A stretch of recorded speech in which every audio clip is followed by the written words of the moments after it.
જેટકો દ્વારા નવનિર્મિત 66 કેવી અટલ ગાર્ડન સબસ્ટેશનના ભૂમિપૂજનનો કાર્યક્રમ જેટકોના એમડી શ્રી ઉપેન્દ્ર પાંડેની ઉપસ્થિતિમાં યોજાયો હતો। આજરોજ જેટકો દ્વારા નવનિર્મિત 66 કેવી અટલ ગાર્ડન સબસ્ટેશનના ભૂમિપૂજનનો કાર્યક્રમ યોજાયો હતો। આ સબસ્ટેશન ગુજરાતનું પ્રથમ એવું સબસ્ટેશન હશે કે જે પ્રથમ માળે બનાવવામાં આવશે। અંદાજિત 63 કરોડથી પણ વધુ ખર્ચે અટલ ગાર્ડન સબસ્ટેશન બનવા જઈ રહ્યું છે। સબસ્ટેશનના ભૂમિપૂજનમાં જેટકોના MD Shri Upendra Pandey, VMC commissioner Arun Mahesh Babu સાથે અકોટા વિધાનસભાના ધારાસભ્ય ચૈતન્ય દેસાઈ સહિત કાઉન્સિલરો ઉપસ્થિત રહ્યા હતા। જેટકોના એમડી શ્રી ઉપેન્દ્ર પાંડેએ જણાવ્યું હતું કે 66 કેવીના 63 કરોડથી વધુના ખર્ચે બનનાર સબસ્ટેશન 7 થી 8 મહિનામાં પૂર્ણ કરવાનો પ્રયાસ રહેશે। અંદાજિત 63 કરોડની લાગતથી પૂર્ણ સિસ્ટમ બનશે। ટ્રાન્સમિશન લાઇનથી સબસ્ટેશનનું નિર્માણ થશે, જેનાથી 63 વિસ્તારોમાં 11,000થી વધુ ગ્રાહકોને આનો લાભ મળશે। આ વખતે જમીન મળી છે ત્યારે 7 થી 8 મહિનામાં સબસ્ટેશન તૈયાર કરીશું। નવા સબસ્ટેશન માટે પણ કામ થઈ રહ્યું છે। 2030 સુધી વડોદરાની આવશ્યકતાને ધ્યાનમાં લઈને એક મોટી પરિયોજના 1,900 કરોડની બનાવી છે, જે સંદર્ભે પણ તેમણે માહિતી આપી હતી। અટલ ગાર્ડન સબસ્ટેશન બનવાથી 11,000થી પણ વધુ વ્યવસાયિક એકમ અને ઘરોને ફાયદો થશે। આવનારા સમયમાં અન્ય વધુ 4 સબસ્ટેશન બનશે। ગયા વર્ષે ચોમાસા દરમિયાન ઘણી મુશ્કેલીઓ પડી હતી, જેથી સબસ્ટેશનને હાઇટ પર લેવાનું પણ કામ થઈ રહ્યું છે। સમગ્ર બાબતે જેટકોના એમડી श्री उपेंद्र पांडे माहिती आपी थी। ये जो सबस्टेशन है 66 केवी का, इसमें साधारणतः हम लोग 7 से 8 महीने में इसको प्रयास करेंगे कि हम पूरा कर देंगे। ये 63 करोड़ 63 करोड़ की लागत से पूरा सिस्टम बनेगा। ट्रांसमिशन लाइनों के साथ में सबस्टेशन का निर्माण होगा और इससे करीब 63 विस्तारों में 63 विस्तारों में 11,000 से ज़्यादा ग्राहकों को इससे फ़ायदा मिलेगा। पिछले साल जो लोगों को थोड़ी दिक्कत हुई थी, उसके पहले क्योंकि बहुत दिनों से हम प्रयास करते रहे, हमको ज़मीन नहीं मिल पाई थी। इस बार सौभाग्य से हमें ज़मीन मिली है, सभी लोगों के प्रयास से, मदद से।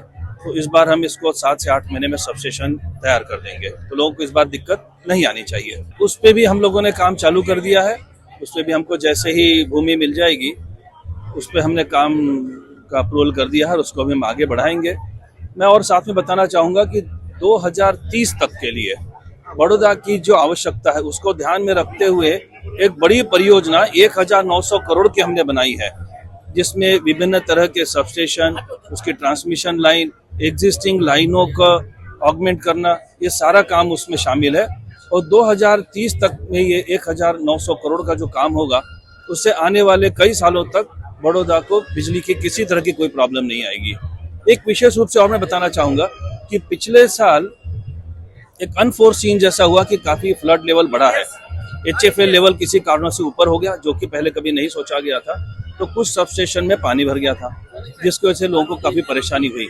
उसको हमने स्पेशली वो काम हाथ में लिया है और उनको हाइट रेजिंग करने का कार्य हमने अप्रूव कर दिया और उसको काम भी हम शुरू कर रहे हैं। तो इस साल वो भी प्रॉब्लम नहीं आना चाहिए।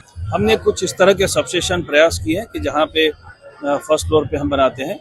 ये मेरी उम्मीद है कि ये सबसे पहले बनकर तैयार हो जाएगा। कुछ इस तरह के सबस्टेशन हमने और भी गुजरात में अन्य जगह पे चालू किए हैं। मुझे लगता है ये सबसे पहले सबस्टेशन होगा जो फर्स्ट फ्लोर पे इसका आ जाएगा। अकोटा विधानसभाના ધારાસભ્ય ચૈતન્ય દેસાઈએ જણાવ્યું હતું કે ગયા વર્ષે વીજળી કાપ ખૂબ થયો હતો। વીજળી સંદર્ભિત ઘણા પ્રશ્નો રહેતા હતા, ત્યારે નવીન પ્રોજેક્ટથી લોકોની સમસ્યાનું નિરાકરણ આવશે। આનો 11,164 ગ્રાહકોને લાભ મળશે। આવતા વર્ષે ફેબ્રુઆરી સુધી આ પ્રોજેક્ટ પૂર્ણ થશે તેવું અનુમાન છે। આમ જોવા જાય તો ગયા વર્ષે આપ જાણો છો કે ખૂબ જ કટઆઉટ્સ થયા હતા પાવરના 15 કલાક માટે। લોડના વિષય હતા, લોડના કારણે ફીડર ટ્રીપ થતા હતા અને પાવર આઉટેજીસ થતા હતા। આ 67 કેવીનું જે સબસ્ટેશન થશે એ મૂળભૂત સન ફાર્મા રોડના આજુબાજુ અને સન ફાર્મા રોડ પર જે સોસાયટીઝ છે એના માટે સ્પેસિફિકલી કરવામાં આવ્યું છે, કારણ કે આ આઉટગ્રોથ વિસ્તાર પહેલે સમયમાં હતો, હવે વીએમસીના હદની અંદર આવે છે, પરંતુ અહીંયા નજીકમાં કોઈ સબસ્ટેશન ન હોવાથી લોડ જે જૂના સબસ્ટેશન છે એના પર વધી ગયો હતો।